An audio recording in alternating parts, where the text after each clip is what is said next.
Before we get into the video, could everyone please subscribe to my Endless Diary Tales channel? Thank you so much. My name is Lena and I'm 34 years old. If you had asked me a year ago what my biggest dream was, I would have said to get engaged to the love of my life and finally feel seen. For most people, an engagement is a joyful milestone filled with laughter, love, and hope for the future. For me, it was the moment I chose to reclaim my voice after a lifetime of being silenced. I live in a city called Rosefield, a quiet yet charming place nestled just outside a major metropolitan area. It's where I've built a peaceful life away from the emotional chaos I grew up in. I've been with Lucas, my boyfriend of 6 years, and not once in all those years did I doubt that he was the one. He's steady, supportive, funny, and kind in all the ways that matter. When he proposed, I felt a mixture of joy and disbelief. Someone actually chose me, not my younger sister Jenna. See, in my family I was never the favorite. That title belonged to Jenna from the day she was born. She's 5 years younger than me, and for as long as I can remember, our parents, especially my mother Linda, have treated her like royalty. My father Mark was always just a quiet shadow in the background, never standing up for me or questioning my mother's blatant favoritism. Growing up, I used to wonder what I did wrong. On my 21st birthday, my parents forgot to even wish me until my grandma called to remind them. They rushed to the store, grabbed a cake that was half frozen, and handed me a $15 gift card like it was some heartfelt gesture. Just a few months earlier, they had thrown a 6-day celebration for Jenna's 18th birthday, complete with catering, a DJ, a professional photographer, and personalized decor. I pretended it didn't hurt. I got good at pretending. So when Lucas and I started planning our engagement party, I told myself this time would be different. We were doing this for us. We spent months picking the perfect venue, choosing elegant colors, finalizing the guest list, and carefully organizing every detail so it would feel just right. I was finally going to have a moment that was about me. Not Jenna, not anyone else, just me and the person I loved. For the first time in years, I allowed myself to feel excited, to feel like I mattered. And just 5 weeks before the big day, everything started to unravel. It was a Tuesday afternoon. I had just finished reviewing the seating chart for the party and was about to call the florist when my phone rang. I smiled when I saw the caller ID. It was my mom. A part of me, the part that still longed for her approval, thought maybe she was finally calling to say she was proud of me. Maybe she wanted to talk about her outfit or offer to help with the arrangements. I picked up, hopeful. Mom. Her voice was sharp and cold. Lena, cancel the engagement party. I blinked. For a second I thought I'd misheard her. What? You heard me, she said firmly. Cancel it. We're throwing a party for Jenna instead. My stomach sank. What are you talking about? Jenna just got a major promotion. We're celebrating it on the same day as your engagement party. Everyone will be coming to her event. I couldn't believe what I was hearing. My mind struggled to catch up. Mom, I've been planning this for months. Invitations have gone out, the venue is booked, the food. You're being selfish, she cut in.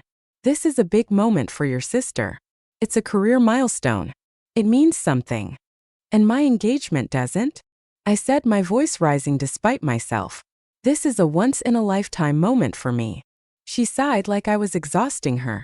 It's just a party, Lena. You can move it, reschedule. No one will mind.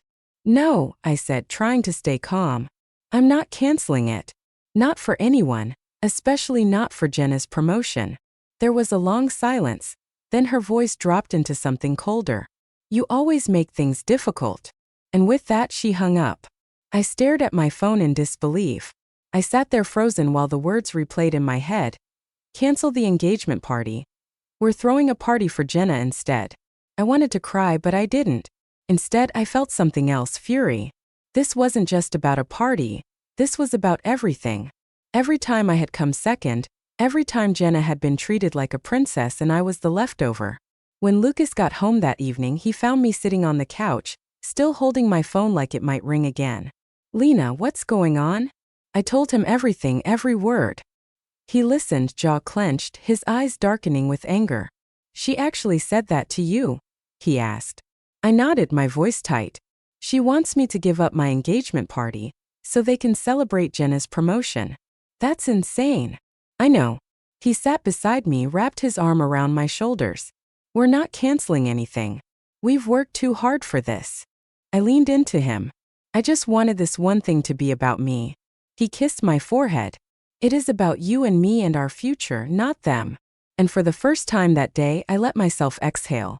The next morning, I woke up determined to shift my focus back to the party. Lucas and I still had a lot to finalize.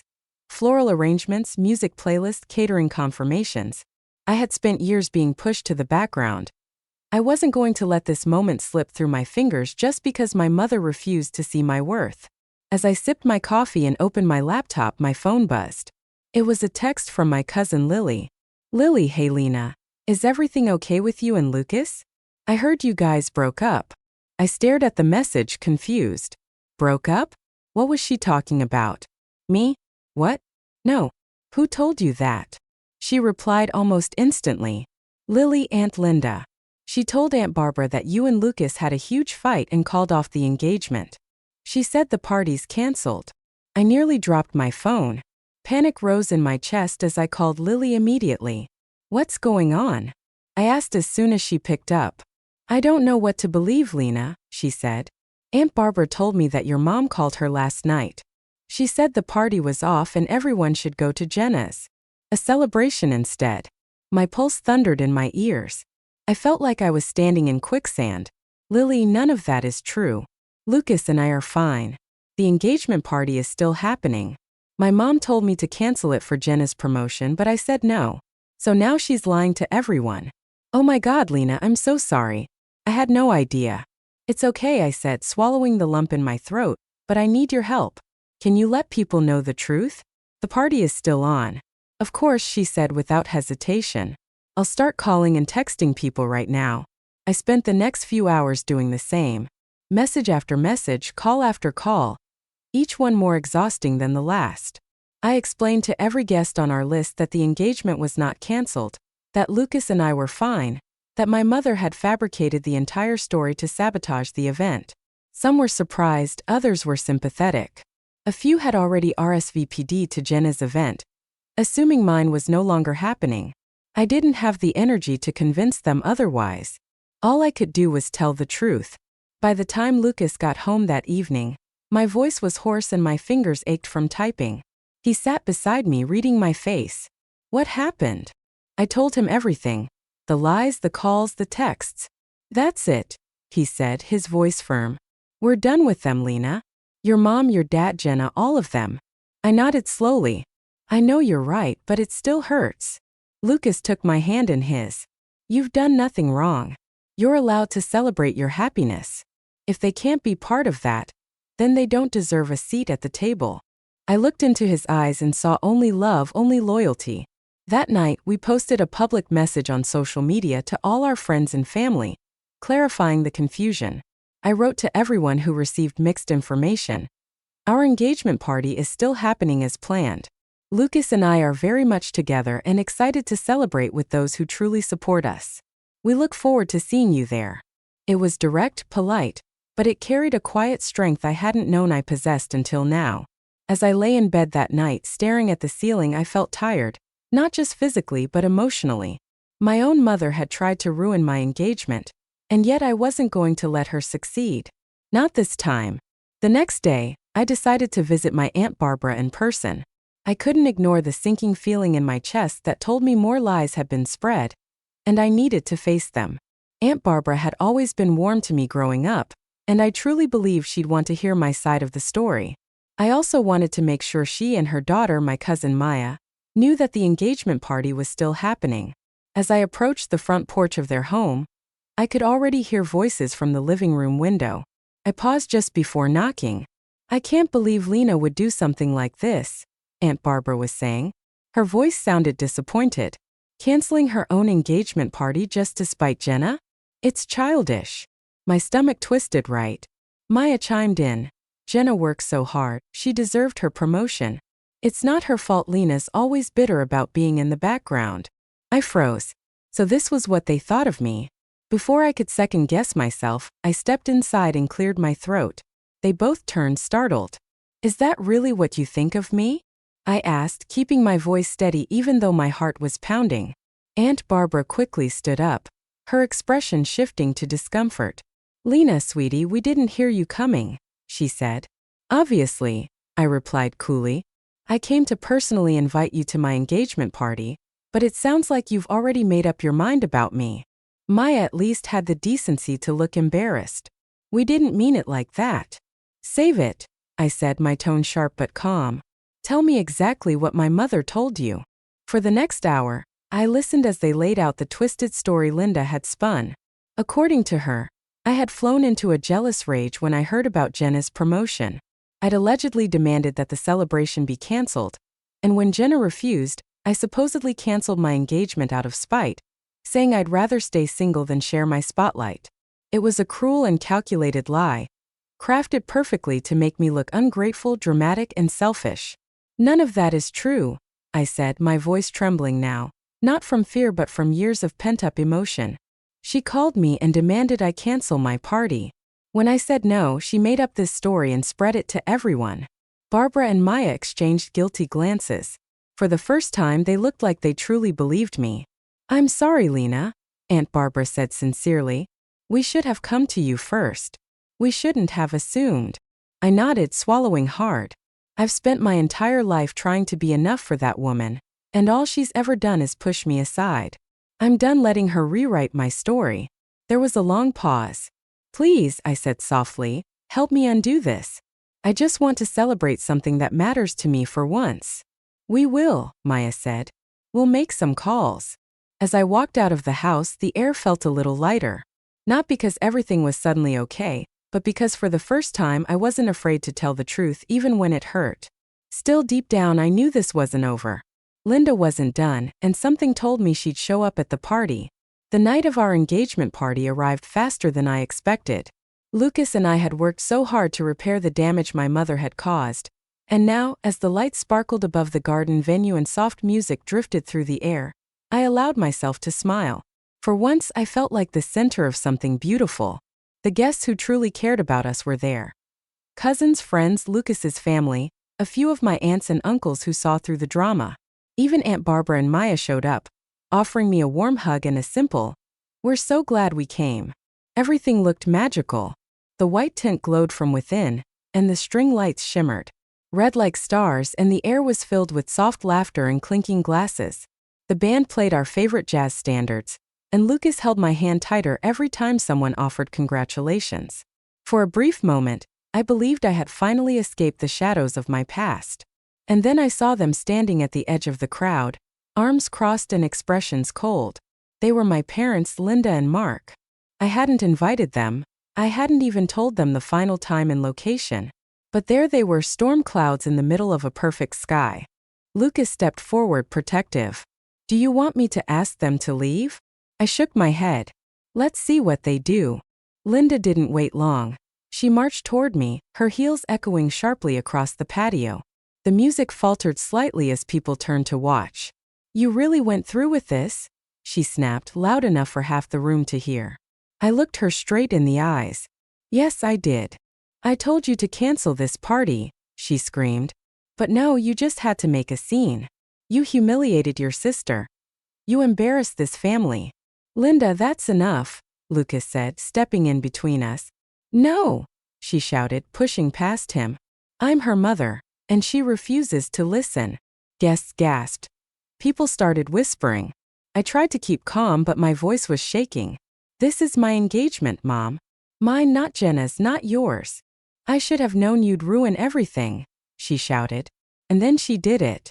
In one sudden motion, Linda lunged toward the small platform where speeches had been made earlier and grabbed the microphone stand, a heavy black metal frame. "Mom, don't," I said, taking a step back, but it was too late. In a blinding moment of rage, she swung the mic stand hard across my shoulder and the side of my head. The metal cracked against my skull with a sickening thud. The crowd screamed. My knees buckled and I collapsed to the ground. Everything blurred. I heard someone yell, "Call 911," and then Lucas shouting my name. Blood ran down the side of my face as I tried to lift my head. My vision swam with light and shadows. I could hear Lily's voice trembling on the phone with emergency services, her words quick and panicked. Within minutes, flashing red and blue lights lit up the venue. The police arrived with paramedics right behind them.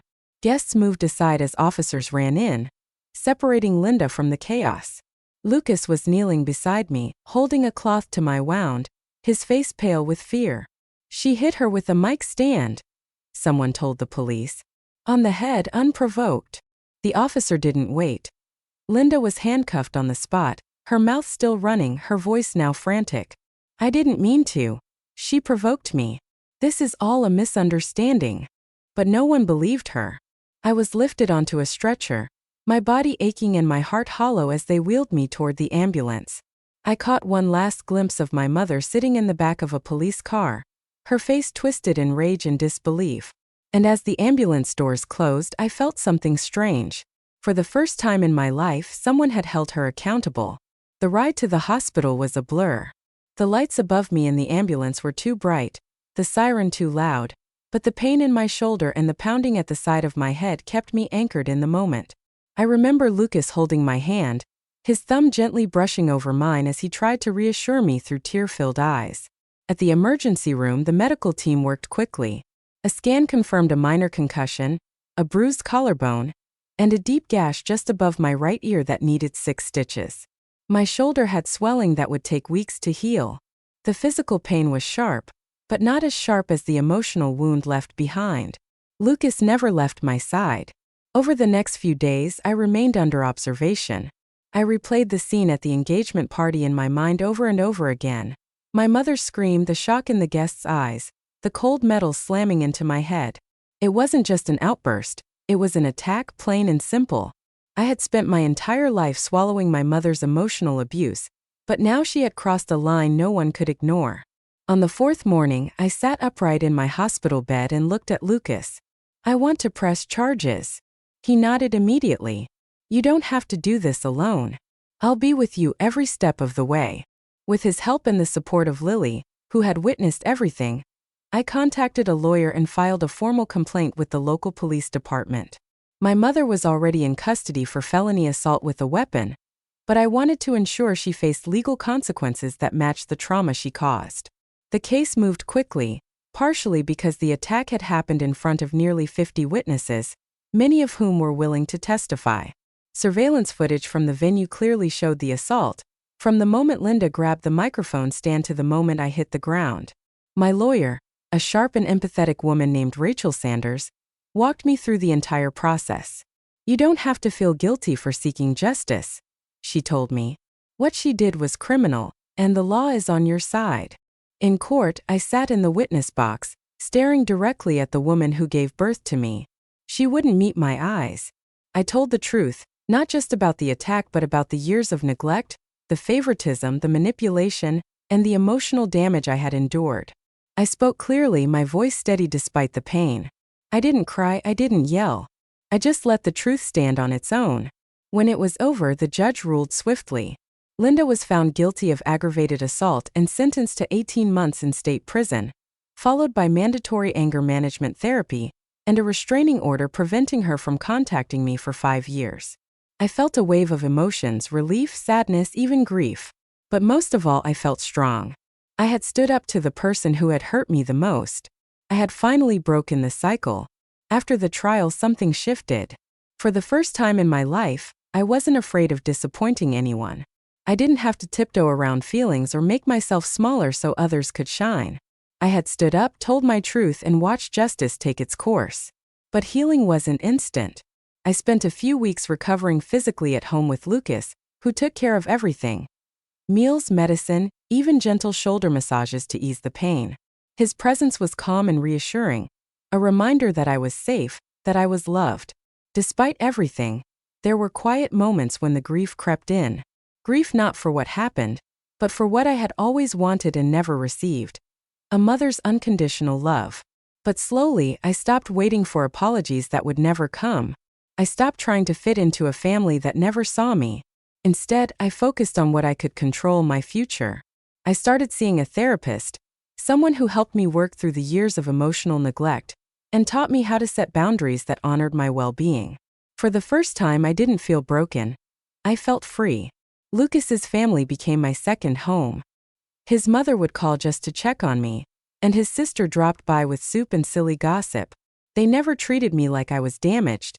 They just made space for me without conditions. It was a kind of love I had never known before. I also began volunteering at a local women's support center, offering time to those recovering from domestic or emotional abuse. Sharing my story didn't just help others. It helped me. It reminded me of how far I had come. Lucas and I still had a wedding to plan. And this time I wasn't doing it to prove anything to anyone. I wasn't seeking approval, attention, or praise. I was creating a day that would celebrate love, truth, and the strength it takes to rise after being torn down. One evening, as we sat on the porch watching the sunset, Lucas reached over and gently squeezed my hand. "I'm proud of you," he said. "You didn't just survive. You rebuilt." I smiled. "I'm not done rebuilding yet." The weeks passed quickly, and before I knew it, we were just days away from our wedding. It wasn't going to be a grand production. That dream had changed. Now I wanted something real, intimate, authentic. We chose a small vineyard just outside Rosefield, surrounded by rolling hills and golden light.